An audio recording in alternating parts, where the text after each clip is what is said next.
예, 비하인드 뉴스 시간입니다. 안재현 기자 나와 있습니다. 안 기자, 첫 번째 키워드 보죠. 네, 첫 키워드 2%냐 20%냐입니다. 예, 2%와 20%는 상당히 큰 차이인데 뒤에 보니 태극기 부대 모습이군요. 맞습니다. 오늘 한국당 새 지도부를 뽑기 위해서 모바일 투표를 시작했는데요. 이 전당대회에서 그동안 말도 많고 탈도 많았던 이 태극기 부대의 영향력이 어느 정도 될 것인가 이를 두고 지금 여러 분석이 나오고 있습니다. 예, 저희가 앞서 비하인드 뉴스에서도 자주 전해드리기는 했습니다만 이 전당대회에서 태극기 부대의 목소리 상당히 크지 않았습니까? 저도 개인적으로 궁금했던 게 그렇다면은 전체 한국당 당원들 가운데 이들이 차지하는 비중이 과연 얼마 정도일까 궁금하기도 했습니다. 맞습니다. 그런데 이 한국당에 입당한 태극기 부대의 수는 약 8,000명 가량으로 추정이 됩니다. 예. 이 비중으로 따지면 전당대회 전체 선거인단의 2% 수준인데요. 2%요? 네. 그런데 예. 이들의 영향력만 놓고 보면 단순히 2%로는 볼 수 없다. 이런 주장이 나오고 있고요. 또 태극기 부대에 먼저 이 지지를 받고 있는 김진태 후보의 분석부터 한번 들어보시죠. 예. 그게 20%를 오타를 낸 거 아닌가요? 대략 투표율을 환산해 보면 20% 정도의 영향, 최소한 그분들이 그거는 미칠 거라고 저는 자체 판단합니다.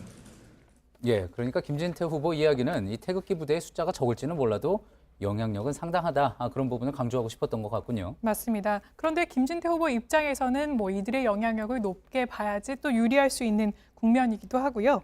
그런데 이 새누리당 출신인 정두원 전 의원의 분석은 조금 달랐습니다. 그러니까 태극기 부대가 투표 참여율이 높을 수 있지만 결국 소수일 뿐이고 한국당에는 쥐약이 될 것 이렇게 선을 그었는데요. 이 멘트도 한번 들어보시죠. 예. 표는 한 줌도 안 되죠. 근데 워낙 시간들이 많은 분들이고 그분들은 또 그동안 한 2년간 예행 연습들을 많이 해가지고 지금 전당대회를 거의 난장판으로 만들고 있는데 한 줌도 안 된다라는 표현을 썼군요. 맞습니다. 다만 한국당 내 다른 당원들이 이 태극기 부대에 얼마나 동조할지 그 여부가 관건으로 보이고 있습니다.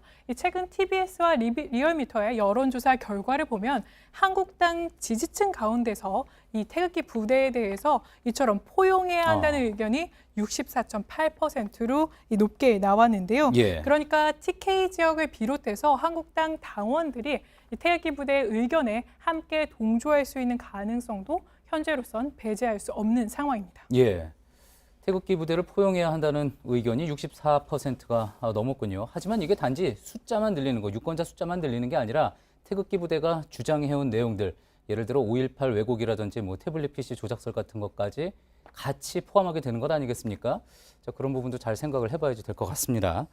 자, 다음 키워드 한번 볼까요? 네, 다음 키워드는 사퇴냐 휴가냐입니다. 예, 탁현민 전 청와대 행정관 모습이군요. 네, 그렇습니다. 탁 전 행정관 지난달 사표를 냈는데요. 근데 예. 사표를 냈다고 알려진 지 정확히 24일 만에 이번에는 대통령 행사기획 자문위원으로 임명됐습니다. 예. 자, 그러니까 대통령 어떤 행사를 위한 자문위원 그런 역할인 모양이군요. 자, 그동안 스스로 사퇴 의사 여러 번 밝히지 않았습니까? 이번에도 결국 다시 중용된 것 같습니다. 맞습니다. 지난해에도 사의를 표명한 바 있었는데요. 당시에는 이 임종석 당시 청와대 비서실장이 천눈이 오면 보내주겠다 이렇게 만류했지만 천눈이 왔는데도 그만두지 않았죠. 당시에도 이로 인해서 야당의 비판을 받았었는데요.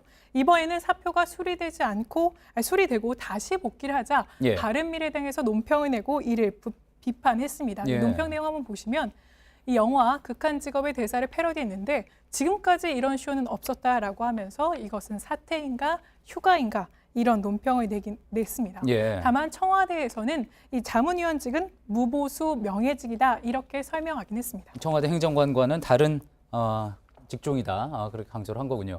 자, 그런데 최근에 보면은 이제 여당의 민주당으로 복귀하는 또 대통령의 측근들 이름이 많이 또 거론이 되는 것 같습니다. 맞습니다. 대표적인 인물이 양정철 전 홍보기획 비서관인데요. 2016년도 사진을 다시 한번 보시겠습니다. 예. 이 문재인 대통령이 당시 네팔로 트레킹 갔을 때 모습인데 바로 왼쪽의 인물이 양정철 전 비서관이고요. 예. 오른쪽이 앞서 말씀드렸던 탁현민 전 행정관입니다.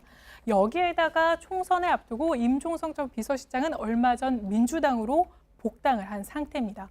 또 저희가 이렇게 준비해봤는데 임종석 전 비서실장뿐만 아니라 이 청와대 인사들이 대거 민주당에 복당한 상태입니다. 예, 그렇군요. 자, 이들이 복당한 것에 대해서 당내 평가는 어떻습니까? 일단 당내에서는 총선 승리에 어떤 영향을 미칠지에 대해서 여러 분석이 나오고 있었습니다. 당내 여러 의원들과 통화를 해봤는데요. 대다수가 긍정적인 전망을 내놓았는데 한 의원의 발언을 직접 한번 보시면 긍정적인 전망을 하면서 이들의 총선 출마와 복당은 당의 역량을 강화하는 차원이고 또 레임덕 방지에도 중요하고 문정부의 개혁 완수에도 중요하다. 이렇게 평가를 했고요. 예. 다만 현 정부의 이 비문 의원은 좀 다른 부정적인 시각으로 얘기를 했는데 이들의 복귀에 대해서 이 친문이든 친노든 이렇게 결국 패거리 문화를 보여주는 것이라고 하면서 예. 당에도 또 총선 승리에도 도움이 안 될 것이다. 이렇게 부정적인 전망을 내놓은 의원도 있었습니다. 예. 잘 들었습니다. 비하인드 뉴스 안지연 기자였습니다.